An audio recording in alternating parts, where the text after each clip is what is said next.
to commit a genocide, to kill all those children, and then hide and use as a shield. Oh, everybody's an anti-Semite. When you have a terror regime like the Nazis who do engage in genocide, unless you finish them off completely and defeat the idea of militarism, that Hamas can achieve its objectives through military objectives and not diplomatic objectives, then you will never have peace. You cannot bomb it into submission. They're replacing dead Hamas fighters at a rate of 5 to 1.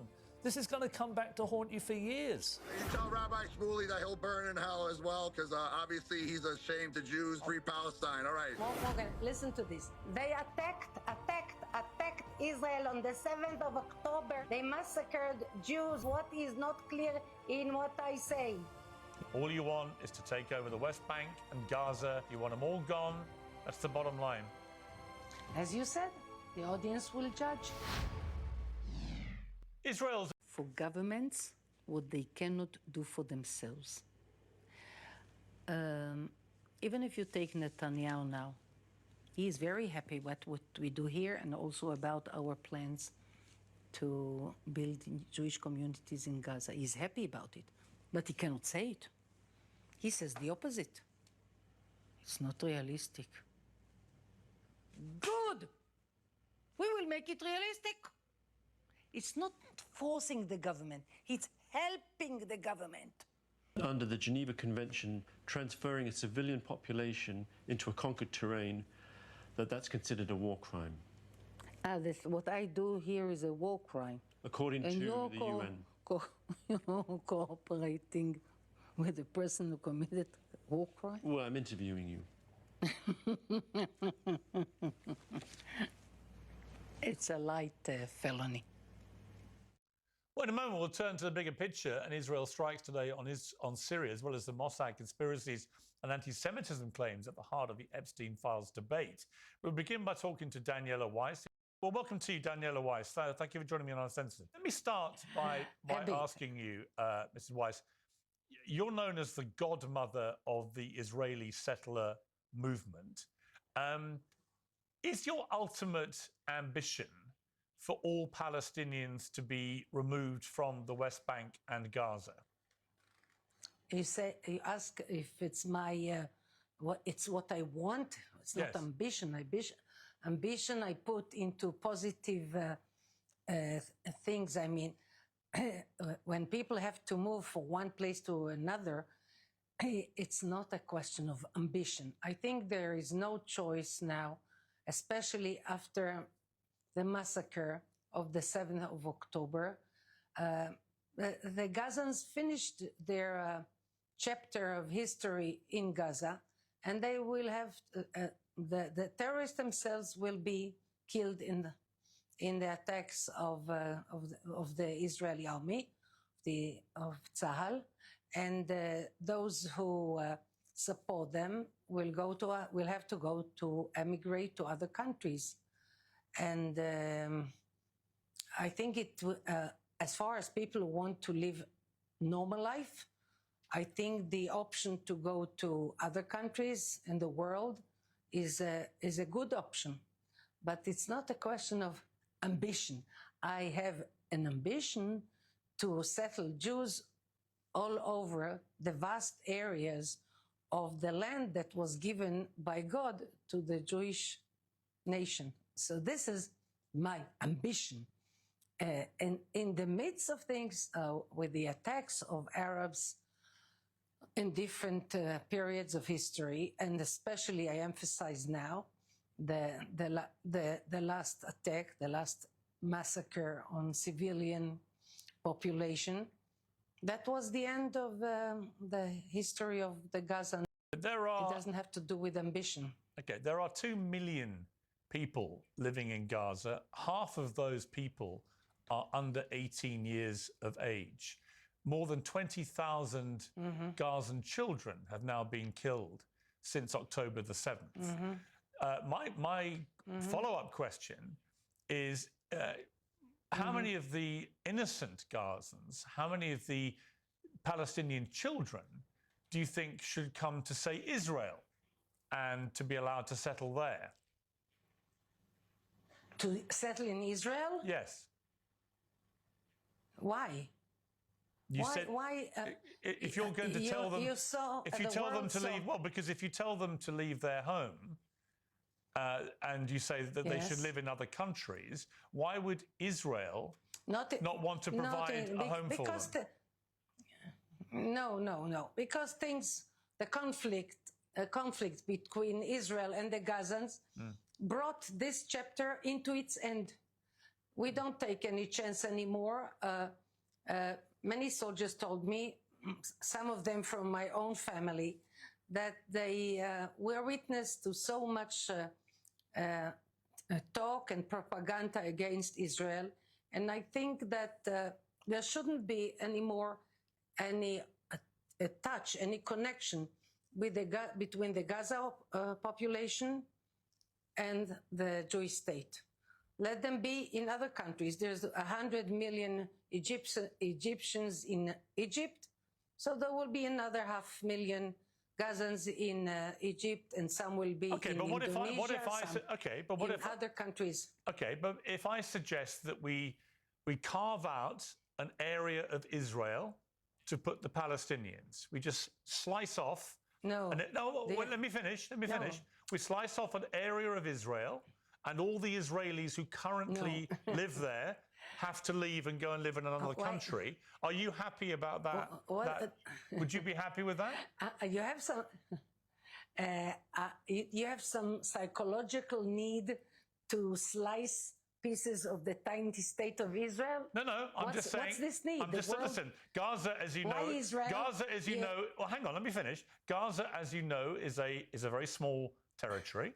I'm talking about a similar-sized territory. Is what? Gaza is what? I'm talking about, it's a very small territory. Gaza is what? Gaza is very small. And I know. So I'm talking about taking... Indonesia... Hang on. I'm talking about taking... Africa is big. Let me finish. I'm talking about taking the Gazan people, the innocent Gazan people, not Hamas, but innocent Gazan people, and I'm talking about taking a piece of Israel and removing all the Israelis who currently live there and sending them off to other countries, and then you put the Palestinian people in that space in Israel. How would you feel about that? It's not a question of feel. It's not going to happen. Right. Why would that be wrong? Why would that be wrong, Mrs. Weiss? Why would that be wrong? Because it failed. We left Gaza in 2005. And we were promised that Gaza will be Singapore. And I didn't believe in it, but many Israelis did believe in it. And it turned into hell. Upper hell, down, lower hell, hell. And I think no more experiments. We are not a laboratory. We are a nation that wants to live in the land that was given to us, to the Jews, by God. But you actually, the Arabs, the Gazans don't want it. I don't want to be an experiment, a laboratory with experiments on the Jewish people. No, so you've made it clear. You think you will be... I answer you very... I want to tell you, what is your private name? Sorry, I don't know what I'm talking about, too. My name? What is your name? I want to address you. My name is Piers Morgan, yeah. Morgan? Can I address you, Morgan? You can call me what you like. My name is Piers Morgan. Piers, what? I want to address you normally as two people who speak. Call me Piers, so it's Piers fine. Morgan, this is what my... Call me Piers. Piers, okay. So I want to tell you, you want to proceed with an intelligent dialogue, or you are the interviewer and answering. Let's continue. But if you want to repeat this experiment of putting Gazans in Israel, the answer is simple. It will never be. No, I heard you. I just wonder. So much. Okay. I just wonder. Okay. Hang on. I just want to give you a question. I just wonder. Obviously, you're outraged by the idea of Palestinian people taking the place of Israelis in Israel, and I understand that. But what gives you the right to then tell Palestinian people, innocent people? You want to proceed with an intelligent dialogue, or you are the interviewer and answering. Let's continue. But if you want to repeat this experiment of putting Gazans in Israel? The answer is simple. It will never be. Yeah, I heard you. I just wonder. So much. Okay. I just wonder. Okay. Hang on. I just want to give you a question. I just wonder. Obviously, you're outraged by the idea of Palestinian people taking the place. May I ask you, why do you repeat the same question 3 times? You know, I don't see your face, so it's a kind of difficult without the gestures. So well, let me simplify it for you. What gives you the right? What do you say? What gives you the right to think that you can expel millions and millions of Palestinians? Look here. I don't know if the viewers, the people who see your program, have the patience for a historical summary. As the State of Israel was established in 1948, 3 days after the Holocaust, and 3 years after the Holocaust, and 2,000 years after the dispersion, after the Romans dispersed the Jewish nation. And then somehow there is an ingathering of the Jews in the land of Israel, the biblical land. And the biblical land that we hold to now is very tiny. We tried, according to the partition plan first, to be satisfied with a tiny, tiny piece of land where we have independence. And then when we were small, I would say tiny, and even without Jerusalem, we tried to manage a Jewish independence in the biblical state of Israel, and we were prevented from living this way. I was born before the state of Israel, so I know all this history from my own flesh and blood and my own family, and my father wounded in the War of Independence. So we tried to live in a tiny land, and the Arabs didn't let us live. So then there was the 6-Day War, and where I live now was liberated. I say liberated because it's the heart of our homeland in the 6-Day War. And since then, we tried to live peacefully, and the Arabs don't let us. So how can you try to change facts? Now, you gave me a chance to relate a tiny summary of history. If you have another way to put it, please go ahead. Okay, I'll put it this way. I'll put it this way. I am a guest. Let me put it this way. The UK government has sanctioned you personally in May of this year. You were described as having been involved in threatening, perpetrating, promoting and supporting acts of aggression and violence against Palestinian individuals. You've been described as the head of extremist settlers. The vast majority of the international community, including the United Kingdom, consider the settlements illegal under international law. Last year, the UN's top court, the International Court of Justice, said that Israel's occupation of Palestinian territories is against international law, and Israel should stop settlement activity in the occupied West Bank and East Jerusalem and end its illegal occupation of those areas and the Gaza Strip as soon as possible. So that's a bit of history for you, which is that you have been seen as the godmother of Israeli extremists who believe that you have a right to all this land, you have a right to settle where you want to, you have a right to expel all the Palestinians and to take over their land. And I say to you that actually, under international law, you do not have that right. It's actually a crime, what you're doing. And you should stop doing it. So that's my question. My question for you is, why do you continue to break the law?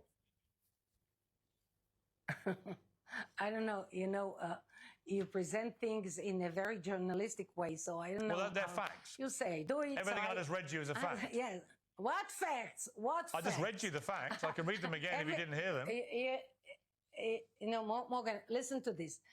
I never hide what I do. I am being interviewed by you, and by everyday media people come to this home and to the hills where I establish communities.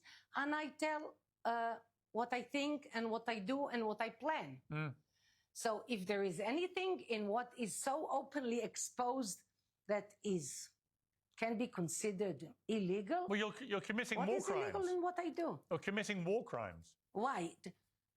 So you are speaking to me now. Yeah. You're giving so much time in your program to a person who commits war crimes. Yeah. Why do you do it? I'm holding you to account. What's the sense? I'm holding you to account for your war crimes.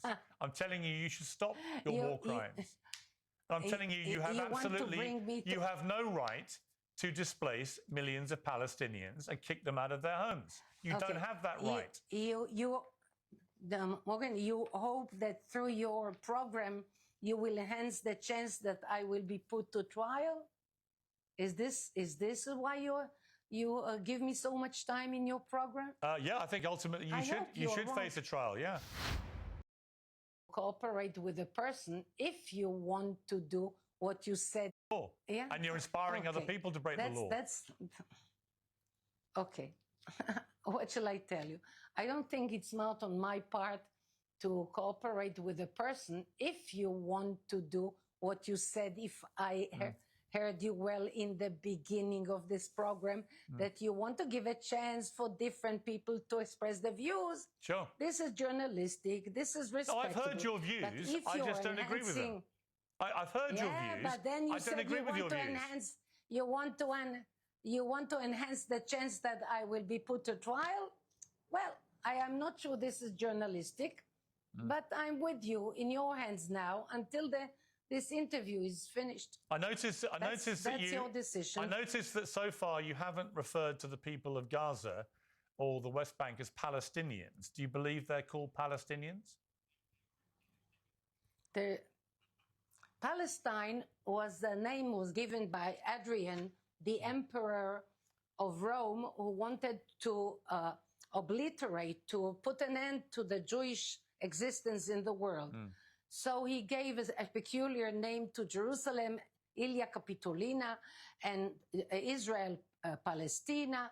And he tried very hard. And indeed, we were dispersed. And somehow, after so many years and so much persecution, we returned. And we are a successful nation. Are they Palestinians? So why should I support the distorted idea of Adrian, who failed? And now, after the revival of the Jewish state, Arabs from different countries come here and want to enjoy the treasures. I would say most of them are spiritual, but the treasures of the Holy Land. Right, but just to be clear, you don't believe they're Palestinians. The Jewish success. You will not refer to them as Palestinians, right? I think that Palestinians were invented by Adrian, and that the Arabs that come to Israel today want to get for themselves the success of the Jewish state that was created here after many years of dispersion. Okay, and Mrs. Weiss, how do you feel about the fact that over 20,000 Palestinian children have now been killed since October the 7th in Gaza? I think that the Palestinians, as you said, I said Palestinians, the Gazans and all Arabs around should stop attacking Israel. Right, I just asked you how you felt about 20,000 children being killed by the IDF. So how do you feel about that?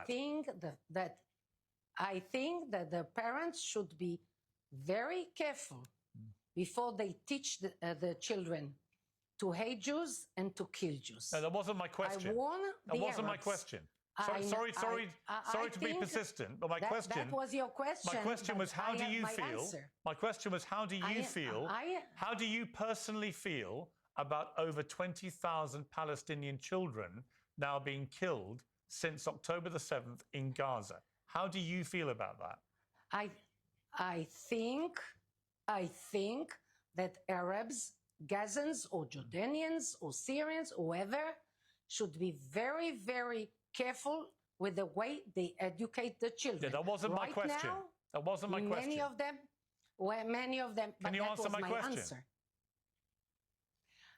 That was my answer. So you don't to care? Your question. You have no thoughts about these children at all? You choose. You choose your questions, and I answer them Of course. the way I believe is right. But just to be clear, you have nothing to say about 20,000 children being killed. Nothing at all. I have a lot to say about everything that happened as a result of the massacre of the 7th of October. Now, I understand you care about Israeli Arabs children and who died, Gazans should as do be I. But I'm able to care about both sides of children who've died. Why don't you care, seemingly, about the Palestinian children who've died? Why can't you express any sympathy or sorrow or empathy with the children who've died in Gaza? Are you able to do that? I warn all Arabs from all sides, from all borders, warn them, stop educating children to hate So just Jews to be clear, I've now offered you three times. I made myself very clear. Oh, you've made yourself very clear. You asked me 5 times. I'm going to give you one last. You asked me 7 times. Okay, I'm going to give you one last chance to offer some empathy or sympathy or sorrow about the deaths of 20,000 children in Gaza. Are you capable of doing that? I can tell you that had you cared, and I don't believe you that you care a tiny bit about one killed person, if you do not use the means that you have as a media person to stop educating children. I gave you 4 chances. Jews.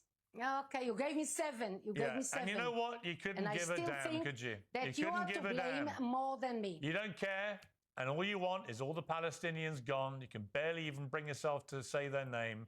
All you want is to take over the West Bank and Gaza. You don't care how many die in the process. You want them all gone. You don't care, do you? That's the bottom line. As you said, the audience will judge. Yeah, they will. Daniella Weiss, thank you very much for coming on Uncensored. I appreciate it. Well, joining me on the panel is author